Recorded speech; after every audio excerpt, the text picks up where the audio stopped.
Hello everyone, this is your teacher Leo here in Thailand and welcome back to my vlog. And for today's video guys ay samahan nyo ako para pumasok sa school. So ipapakita ko sa inyo kung saan nga ba ako lumalakad kapag pumupunta ako at pumapasok ako ng aming school. Ngayong araw ay makukuha ko nga din pala ang aking police clearance. So bale ilang araw, 3 days, ika 3 days ngayon ay makukuha ko na agad. Pero yung iba kasi hindi nila alam kaya umabot sila ng 2 to 3 weeks. Pero ang secret lang yan guys ay sabihin mo lang kapag matapos na yung transaction mo na ipipick up mo. So bibigyan ka nila ng specific date kung kailan mo pwedeng kuhanin at doon mo siya pupuntahan para kuhanin. Pero wag mong kakalimutan na tawagan mo sila before ka pumunta para sure.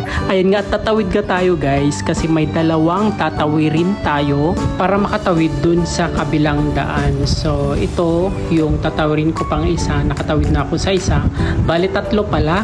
So pangatlo yung pinakalas na daan, tatawid tayo ulit ngayon guys. At ayan, nakatawid na ako sa pinaka tatlong tawiran. Sobrang napaka-busy nga ng mga sasakyan at mga tao dito guys kasi nga dito tayo sa mismong sentro ng Bangkok.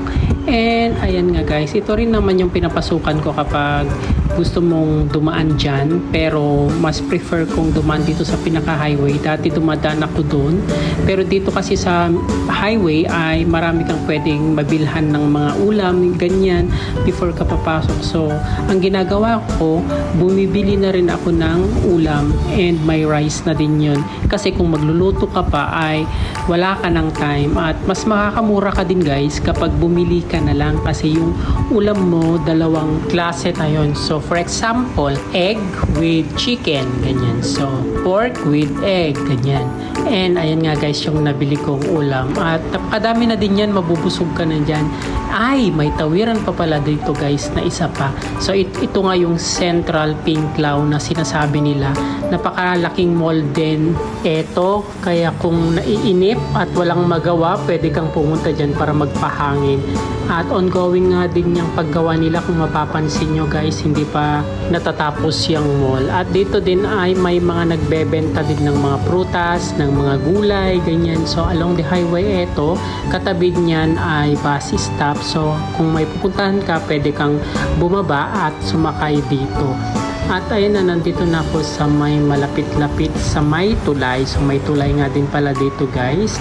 At ayan na yung school namin, Wat Nairo School English Program Semi-International. So itong way na ito guys ay papasok na doon sa school namin. So may maliit na iskinita dito na pinapasukan.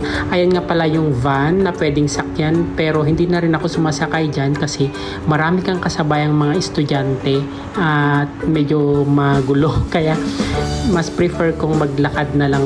And ayan na nga guys, malapit na tayo sa school. Ayan, natatanaw na yung school natin.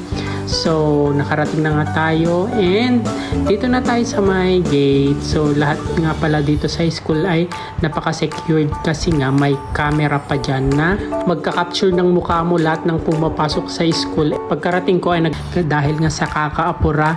So, after kong kumain naman ay naghanap na ako agad ng bus na pwedeng masakyan. So, ayun, may bus na dumaan pero hindi ko na siya naabot kasi nga medyo malayo pa ako. Kaya hinayan ko na lang siyang nakaalis. And nagantay na lang tayo. So Siam Center, Center Point Siam Square, and ito yung Siam Paragon. So dito nga yung pinaka-sentro nga ng Bangkok. Kung pupunta kayo dito guys, yung mga nasa Pinas dyan, pwede nyo akong sabihan para i-tour ko kayo. At syempre hindi free ha. Sobrang nahirapan kaya ako kung paano mag-memorize ng mga bus, ganyan, kung saan sasakay, kung saan bababa.